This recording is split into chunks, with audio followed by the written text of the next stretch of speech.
Thank you all for being here. Please take seat. And my name is Piyush, Malik.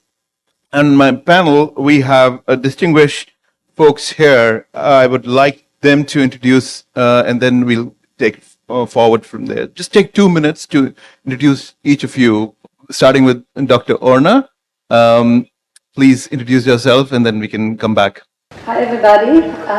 My name is Orna Kretchmer. I am the CEO of Young Steamers. Young Steamers is a non-profit organization that brings STEAM enrichment classes to kids who otherwise cannot afford it. We don't have our own location, but rather we work with, we have collaboration with organizations that have the kids there. And we come to their location with our instructors, our materials, our passion and enthusiasm, and we teach the kids. Education in general and STEAM in particular is the gateway for children's success. But unfortunately for some kids, this is not possible. It is not affordable. It is not accessible.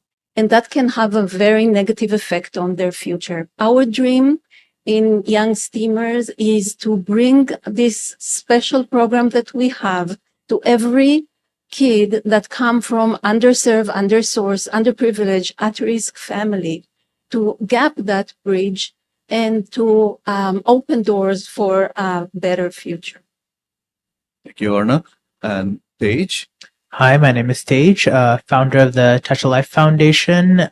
We're dedicated to helping nonprofit organizations connect to donors and donees in the digital age. And if that means raising funds or being able to get volunteers or being able to just spread their message, then TAL provides the platform to be able to do that.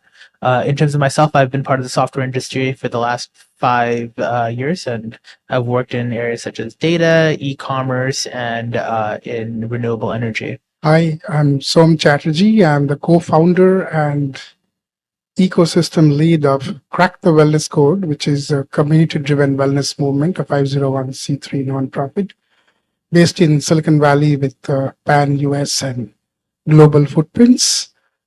We focus on preventive care and wellness best practices. And we have 4 health tracks, which are the major problems for the community: heart, diabetes, cancer, and behavioral health. And we work with all segments of the community and, help them along the entire wellness journey. And as a passion, I engage with companies and institutions in building wellness ecosystems and also working on technologies in the preventive and chronic health management areas. Thank you, all the panelists. And just to round up the introduction, my name is Piyush Malik. I do serve as the CTO and CTO at a PE-backed firm. However, I have been in the Valley for the last 27 years, and I bring about 30 plus years of experience in the data, digital, and applied AI field. And that's the reason why I am here with these distinguished panelists. But there's one more reason I'm here. I've been involved with a lot of nonprofits, and currently I lead an organization called American Society of Engineers of Indian Origin. It's a 40-year-old organization which works towards youth empowerment, creating opportunities for mentoring, internships, and career advancements of not only youth, but also people young at heart. We have members anywhere from 18 years to 80 years in our organization, and it's a US-wide organization, just celebrated our 40th year.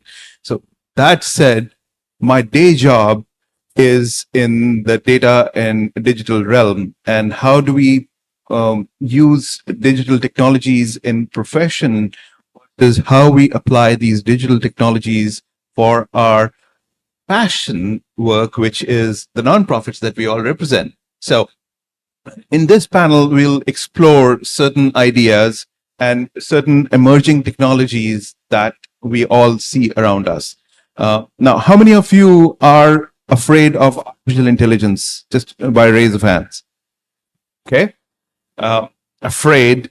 Why? Because I can understand people are afraid of losing jobs, and that's been something which has been going on in the world for long. However, it's these very technologies, data and AI, and digital engagement that can be used for increasing our impact. And throughout this morning and in the prior panel, we heard from folks, distinguished panelists who talked about the power of kindness and how do we amplify social impact.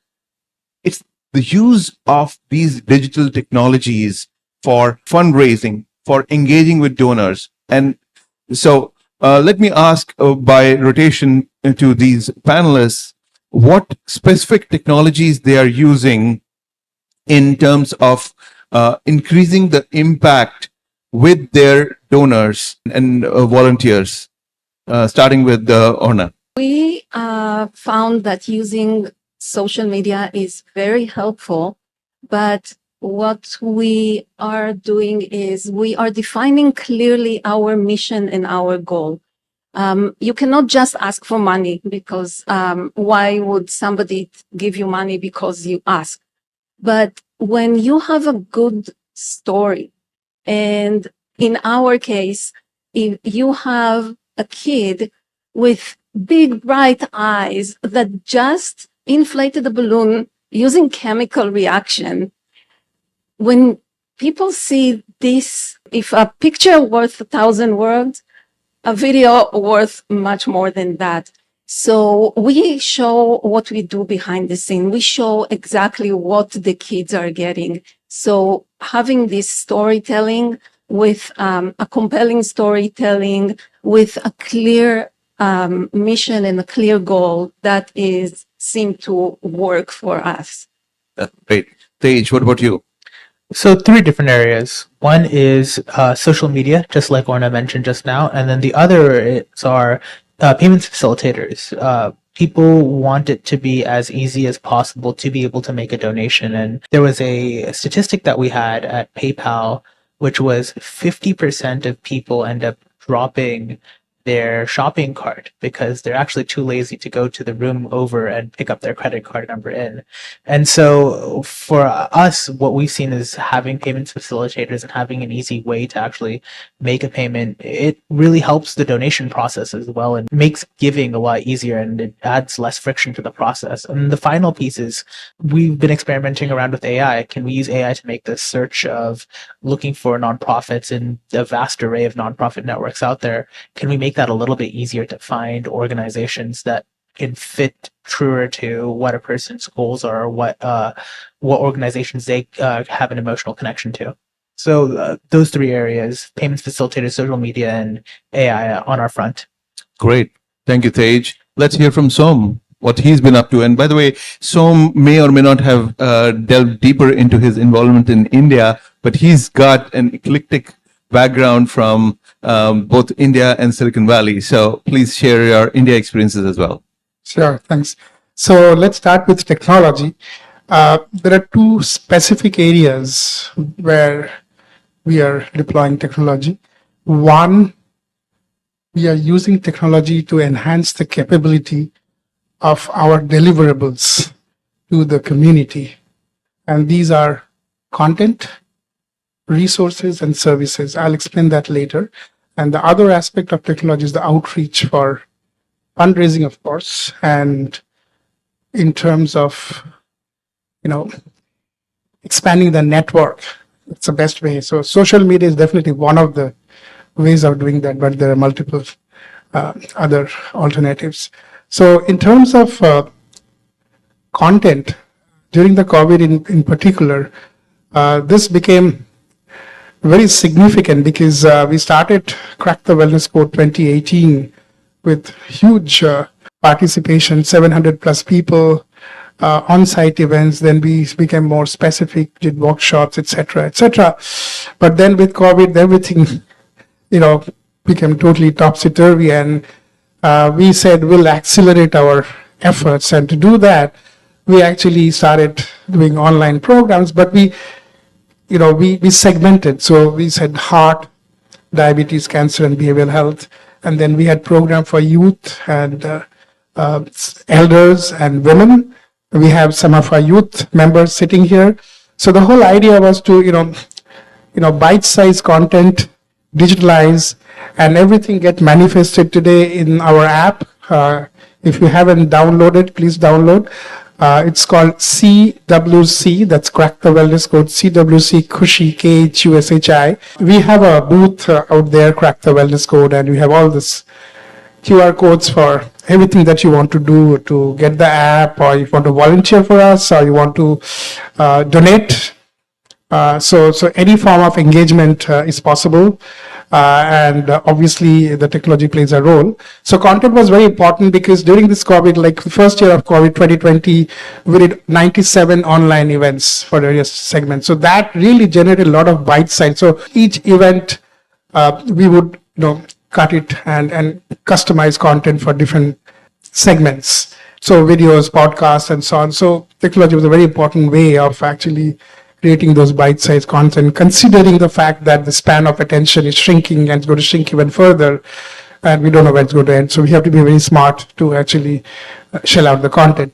The other is the services, because when people come to us and they say, okay, we are very aware now in terms of what diabetes is and how to prevent, etc., etc. So we have courses, etc., for content. But then there are people who would like to get in touch with a diagnostics company or somebody providing some supporting services for diabetes. So we started a wellness exchange, which is already there in the app, but it's going to expand further. So these are very effective ways of using technology for content and services. And then resources are like people who can really help you. So even if you can, let's say, watch a video or a podcast or educate yourself, but we also have a very interesting concept called health heroes. These are people who have either reversed their ailment, diabetes or whatsoever, or they have maintained a very good health. So these are people who can mentor. So you have a whole bunch of resources, content, and wellness 16 services that the technology helps. And of course, for fundraising, I mean, obviously it helps outreach, getting volunteers, accessing resources, funds, and so on. That's the way we have been using technology. And just going back to the India thing, we also have an India initiative. So it's not that in Silicon Valley, we are headquartered in Silicon Valley, but we have global footprints. We are very pan-US. We work with doctors all over US and India. So those kind of networks and connections definitely help. And this ecosystem play that we have in Crack the Wellness Code is very significant learning for me from India and elsewhere, managing global networks. And that way, Crack the Wellness Code actually offers you doctors, dietitians, nutritionists, health heroes. We also have a support group. So a whole bunch of, resources and tools to walk you up the wellness ladder. What we heard so far, content is important, social media is important, and also how we can make it easier for the donors to contribute. And so the app that TAL is making, that's something which a platform that they're providing, it makes it easier. But look at from a entire ecosystem perspective. In any nonprofit, there's more than the money that is required. Volunteers. It's people. People always like to do good. They feel good about themselves after doing good for somebody else. So in order to facilitate that, if the digital engagement platforms can provide a way to match the volunteers to the organizations that are looking for funding, looking for helping hands, looking for actual events where they need hands and legs. What if that platform was to use modern technologies like data and AI to recommend? So, for example, if a volunteer like me is looking to spend the next 1 month taking sabbatical and wants to get involved with a new initiative, we should have an ability to personalize that experience for me and like for any volunteer. So that's where the technologies come in hand. Think of it as when you are going out to watch a movie on your Netflix, it comes up with a recommendation. this is power of data and AI at your fingertips, whereby you are able to choose what nonprofits to go and apply your talents towards. Now, likewise, if we can watch, if a nonprofit which is registered on, let's say, TAL's platform, and they are looking for what is the most effective message to be sent at what time, if that prediction can come from the platform, that's again using digital engagement. So these are some examples that I'm just throwing it out there. What is important to know is that we all look for doing things in a much efficient manner, much engaging manner. And if we are able to create that kind of a platform, provide those avenues, it basically attracts the nonprofit to the volunteers as well as volunteers and donors to the nonprofit. So those technologies which we all can contribute towards. One hurdle in this is not all profits have the jobs be able to do this for themselves. So the young technologists on the panel here, I know you have been a data engineer in the past and worked at PayPal as well, and now as the founder CEO of TAL, you want to shed some light there? There are thousands or at least tens of different platforms with millions of different videos and posts, all of which occupy a large degree of mind share. So the onus ends up becoming on the nonprofit organization, whatever initiative there is, to actually come up and reoccupy that mind space using the best tools that they have on hand, like you mentioned earlier, like data, to be able to actually know use this time to notify you that maybe you should donate to this organization. Maybe you can volunteer here. But I think when it comes to things like the technical jobs, I think that's where things like volunteerism becomes all the more important, because especially over here in Silicon Valley, what we have is, I would argue, not under financial capital, but under the labor capital, intellectual capital, to be able to contribute to the organization, to be able to really help them navigate that kind of a messy landscape. There's plenty of organizations that are out there that specifically ask for data scientists to be able to help nonprofit organizations so that they can either improve certain metrics or just understand a problem better.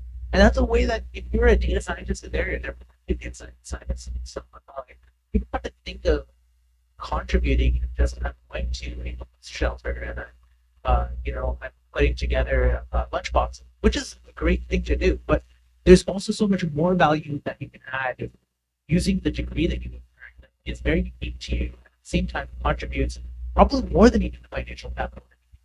Time is so much more valuable. And in terms of taking this a little bit further to skill matching, to some nonprofits can pay and some nonprofits can not afford to have data scientists on board. So what are the strategies would you recommend to attract people, highly talented people, which will, if the nonprofit is able to attract them, but they, so what strategy would you adopt? It goes back to the message. Are you able to connect and really excite your audience to be able to help out with your cause? And are you able to give them very clear understanding that here's how we can help? That's again, it goes back to the TALGiving application, right? You want to be able to really bring your voice out there. You want you to be able to talk about your organization on TAL radio, etc., so that you can find an audience that really connects with you. It goes back to, again, that social media landscape of you have these millions of posts that you're competing against, but if you have that one message that connects with 4 or 5 people, that makes a huge difference in terms of they are now connected to your cause, to your organization, to the people who are within your organization, and they now are incentivized to actually help them and see how they can add value. Again, beyond just the financial means, but let's see how we can introduce our let's see if we can just learn something new to be able to add value back to this nonprofit. I think another thing that is, I think, changing the game of comments is, thinking about the new age right now, ChatGPT has changed the skill set conversation, right? If Prompt engineers. yeah, you don't necessarily need to know, say, like programming a good chunk of the time. You can write a prompt pretty well. It will write the entire code for you. You need it to like, hey, analyze my data set for me. It will write that script for you. And so if you're a nonprofit and you are thinking, hey, do I really have 6 figures to shell out a data scientist or like an engineer? They'll have an application for me. That number or that cost has been reduced to $20 now. Great point. Great point. And for the uninitiated in the audience, ChatGPT, the generative AI technologies are literally taking the world by storm since the last 1 year. November 30th last year came, and since then we've seen a huge amount of interest in this field.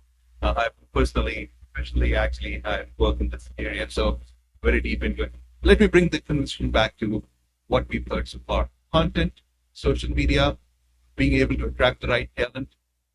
But the message has to be right, and the focused message, if we are able to get the focused message, and as I said, these generative AI technologies will let you help in not only message, but also images. And there's DALI, there's Midjourney, there's integrated things within Google's Bard, which let you do all of that. And so essentially, your productivity, if the productivity of corporates is improved by these technologies, certainly nonprofits can use, and nonprofits with limited resources should definitely adopt these digital technologies. One thing which I, as a fundraiser, have faced, as well as, let's say, I, as a donor to many organizations, have faced as well, the lack of transparency is a thing that we need to talk about now. When somebody signs on, let's say, to donate or to find out something more about the program, the workflow of the applications that nonprofit uses should be such that the notification should come back and they should be periodically updated.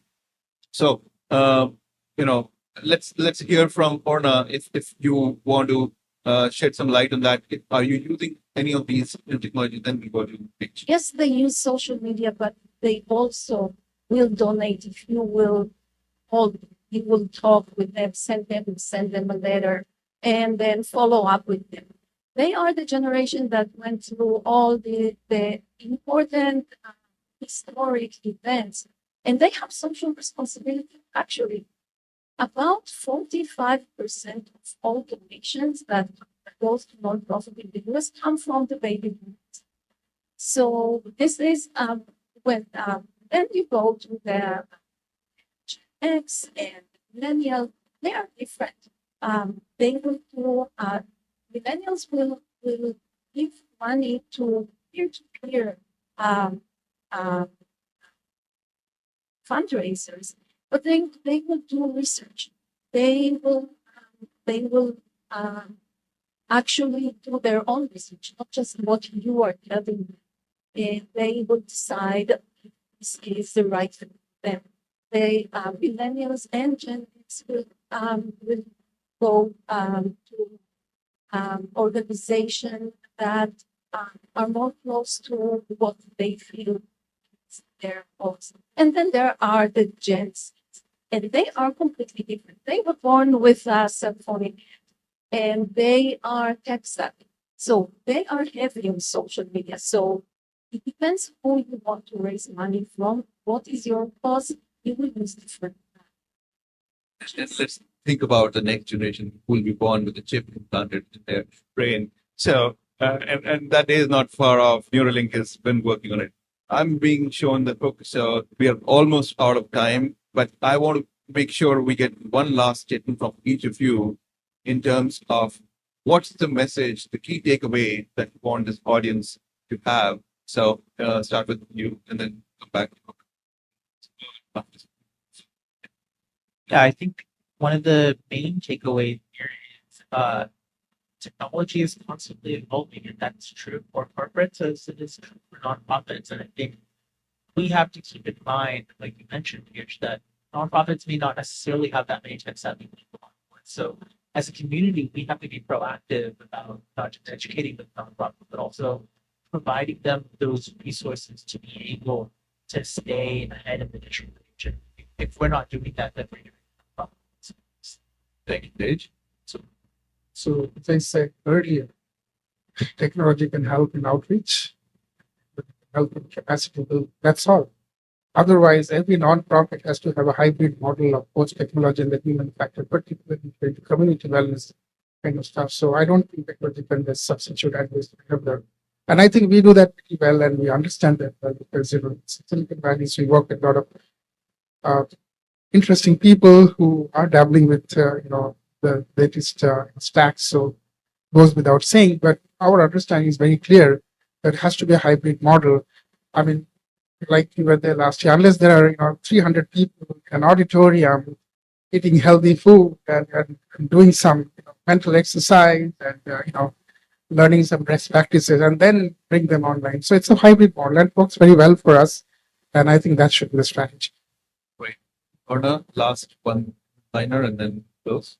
I want to humbly quote one of the greatest philosopher, Aristotle, who said that the sum is greater than its parts. So for us, nonprofit, it's every donation counts and every volunteer counts, but the sum of it all is much greater than if you just sum up. There are 1.5 million nonprofits in the US, 3.5 million nonprofits in India. If they all are listening and they all follow the emerging technologies discussion that we just had, I think they'll all be benefited. And as I said, I've been involved with a lot of nonprofits. I'm available to help anyone. And as I am sure using TAL platform or the work that Orna does with the students, think about it. Microbiologist, she's a doctor, and then now working with kids. And likewise, Som, who's worked in India, management institutes, and now he is an electronic organization, industry body, and now he's working on wellness. That's the need of the hour. We've got to follow our passion. And so thank you, panelists. Wonderful to have this discussion. And thank you, audience.